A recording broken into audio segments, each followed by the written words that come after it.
All right, let's get right into it. We're talking about Healthpeak Properties today and a situation that honestly happens all the time on Wall Street, but always seems to catch people by surprise. The company puts up fantastic numbers, and what happens? The stock gets absolutely hammered. So we're going to figure out exactly what the market saw that maybe a lot of investors missed.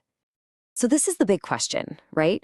A strong beat, but a weak stock. How does that even happen?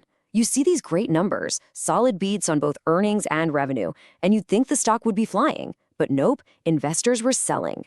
Our job today is to peel back the onion, look past those flashy headline numbers, and get to the real story the market was trading on. Okay, section one, the results. And this is where the confusion starts, because if you just glanced at the Q4 2025 report, man, everything looked picture perfect. I mean, they were checking all the right boxes. Let's just quickly run through the headline figures. And I mean, just look at the size of these beats. It wasn't just a little bit better than expected. GAAP earnings per share came in at 16 cents. The consensus was 7. That's more than double what Wall Street was looking for. Revenue, a beat by almost 28 million bucks, and FFO, which is really the key number you got to watch for a REIT, a very solid 47 cents a share. You look at this, and by any normal measure, you're thinking, wow, this is a fantastic report card. But then came the market's reaction. The stock dropped nearly 3% the very next day. And get this, it was on huge trading volume, more than double the average. That tells you this wasn't just a blip, there was real selling pressure. So if the quarter was so good, what in the world happened? Well, this is a perfect textbook example of a crucial lesson. The market doesn't drive looking in the rearview mirror. It's always looking ahead, through the windshield. And that brings us right to the heart of it all, the guidance. This is really what the market was laser focused on. You know, past performance is great, but Wall Street is obsessed with what's coming next. It's all about the forecast. And when we look at Healthpeak's outlook for 2026, well, that's where things start to get a little ugly.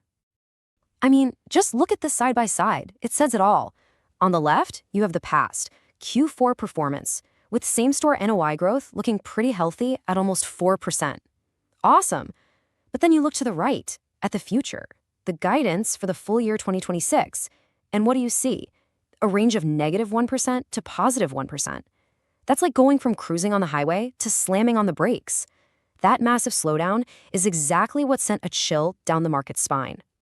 So when you dig into the details, you see this big step down in their FFO guidance, from $1.84 last year to somewhere between $1.70 and $1.74 this year. So what's the main culprit? It's right there, their lab business.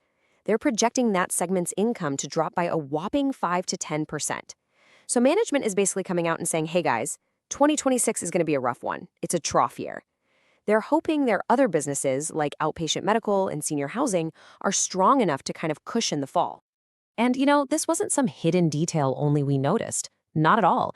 The entire market saw it. Financial media, Wall Street analysts, they pounced on that weak forecast immediately. This headline from investing.com really nails the mood. The outlook falls short. That's the story right there. The past was great, but the future just didn't measure up.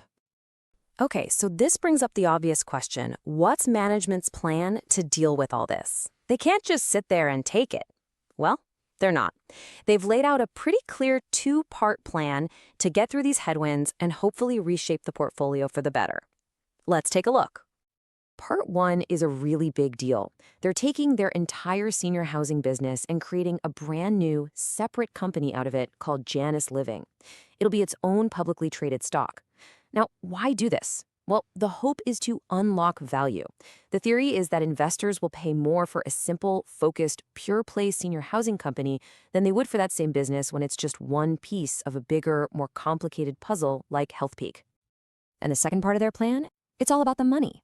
We're talking about $1 billion with a B. That's their target for asset sales and loan repayments this year.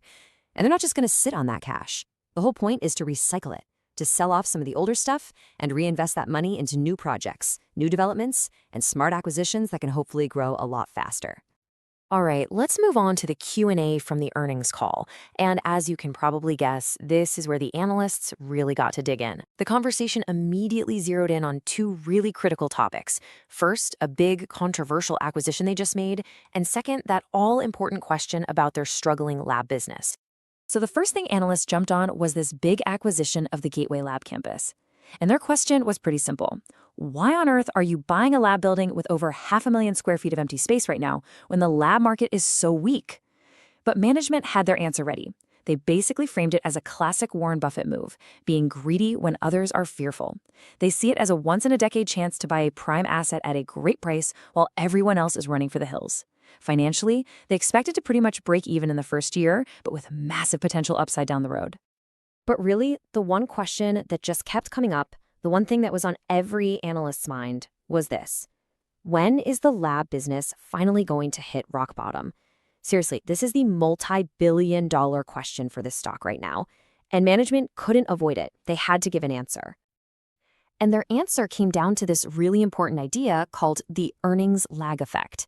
Think about it this way.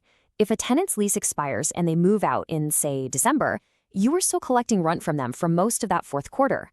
The financial hit isn't immediate. The full impact of that empty space, that lost rent, really starts to show up on the books in the next quarter. In this case, that's Q1 2026. And that is the key to understanding their whole trough year message. Because of that lag effect, they know that all the tenant losses from last year are going to hit the financials the hardest this year, in 2026. That's why they feel confident saying that 2026 will, in their words, absolutely be a bottom for their earnings. The implication, of course, is that things should start looking up again in 2027.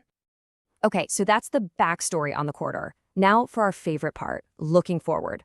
This is the next call, our take here at Talk Tickers. We've crunched the numbers, we've listened to the tone on the call, and this is what we think you should be watching for in the next report. For Q1 2026, we're forecasting FFO to come in right around 43 cents a share. Now you'll notice that's a step down from the 47 cents in Q4, and that's not a surprise. That's that earnings lag effect in action, the full hit from the lab vacancies. As for the stock, we think it's probably going to be stuck in a trading range for a bit, just kind of chopping sideways while the market waits for hard evidence that things are stabilizing. The big catalyst that could break it out of that range? Any major news on that Janus Living IPO. So, putting it all together, we're giving this a market perform rating. Look, management seems to be doing a pretty good job navigating a tough situation, and their other businesses are performing well, but you just can't ignore those massive headwinds in the lab segment.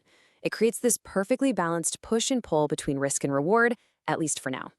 So, if this is the outlook, how might someone actually trade it? Well, here's a more sophisticated idea we call the lab trough play. A big fund might set up a pairs trade. They'd go long Healthpeak because of its diversification, while at the same time shorting a stock that is a pure play lab REIT, one that's way more exposed to this downturn. For an investor who already owns the stock, an option could be selling out of the money covered calls. It's basically a way to generate a little extra income while you wait for that lab market recovery to finally show up. And that's our look at Healthpeak's latest quarter and what's ahead. As always, please remember, this is not financial advice.